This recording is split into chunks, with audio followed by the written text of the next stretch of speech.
Se você, assim como eu, na data de ontem, ficou observando a apuração dos votos de região por região, você deve ter se assustado com o que aconteceu. O fato é que os estados aqui do sul, sudeste, o centro-oeste começaram a ser apurados antes do nordeste, né? No Twitter já começaram a falar, calma, né? O nordeste tá chegando para resolver. Por quê? Porque disparadamente o Bolsonaro nas primeiras contagens estava levando essa eleição, né? Não em primeiro turno, mas a quantidade de votação para Bolsonaro estava muito à frente do Lula. E de fato aconteceu o que muitos já previam quando começou a se contabilizar o Nordeste, que é o segundo maior colégio eleitoral do Brasil, perdendo apenas para a região sudeste, onde está São Paulo. Quando você desce ali Paraná, Santa Catarina, Rio Grande do Sul, o Bolsonaro também ganha. Todas essas regiões, eu vou mostrar um mapa para vocês aqui, ó. Você vê o que tá em azul são as zonas eleitorais onde o Bolsonaro ganhou, em alguns lugares, disparado, inclusive. Porém, como foi contabilizado o Nordeste, o Lula ultrapassou. Foi uma virada que aconteceu e que muitos já estavam prevendo. Mas para muitos fica essa dúvida, né? O que é que acontece que o Lula e a esquerda acaba sendo muito forte no Nordeste? Obviamente eu não sou um cientista político para dizer com precisão que fenômeno foi esse que aconteceu, e já aconteceu outras vezes, porque não é de hoje que a esquerda tem uma expressão muito maior de votação. Mas uma das coisas que eu paro para pensar é uma questão de identificação a partir da história e da origem do candidato Lula. Por quê? O Lula nasceu em Caetés, em Pernambuco, no estado de Pernambuco.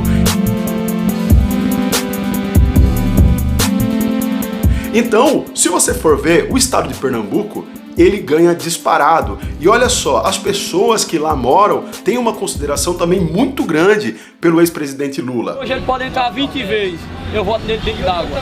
Ali é descendente de nordestino, caba da peste, homem de qualidade.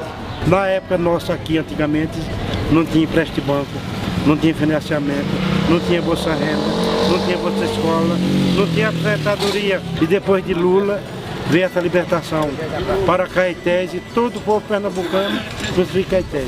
É fato, né? Você não precisa gostar do Lula para perceber que Lula é um candidato que representa um cidadão brasileiro.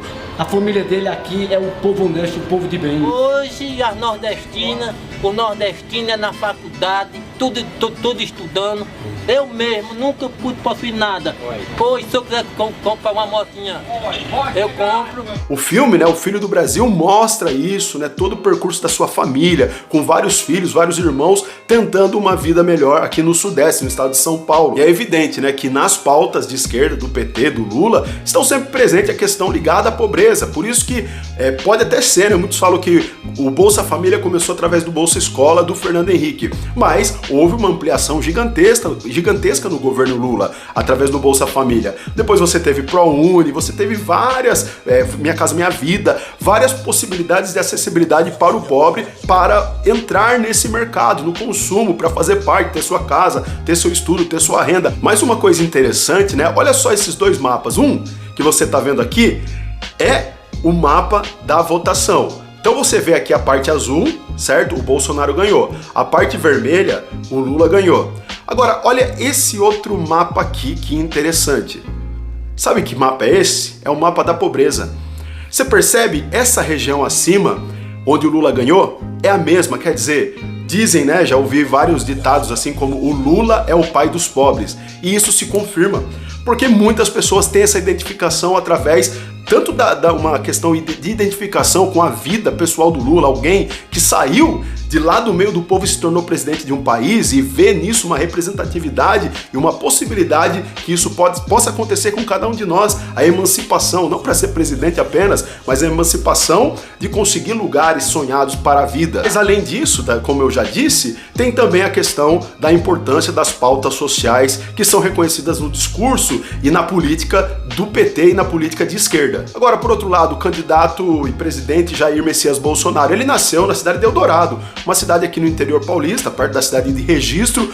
Olha só como é o número da votação lá, como ele ganha disparado. E aí só tem um fato curioso que eu vi, eu não sei o que significa isso, eu queria perguntar pra você, vai que você sabe, né?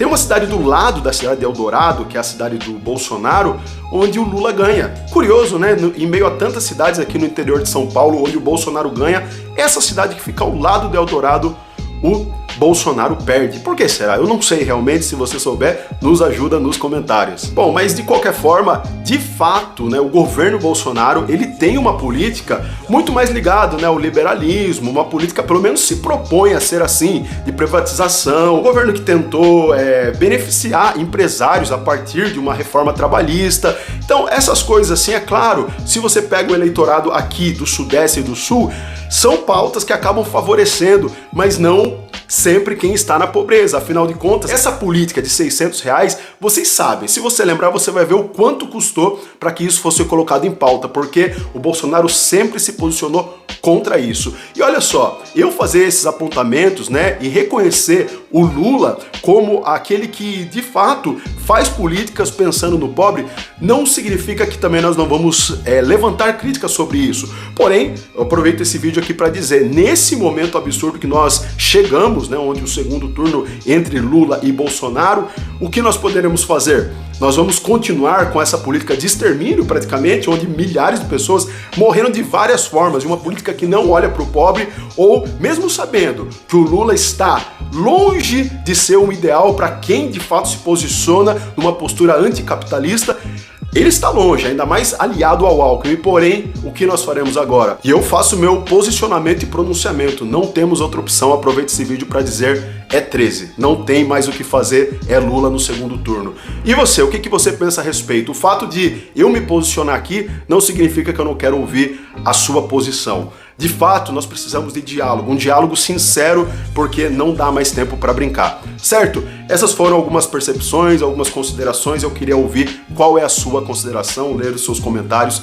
Deixa aí, isso aqui é Psicologia Rap, rap tem tudo a ver com política, não tem como não falar sobre isso. Um grande abraço, tamo junto e é nóis!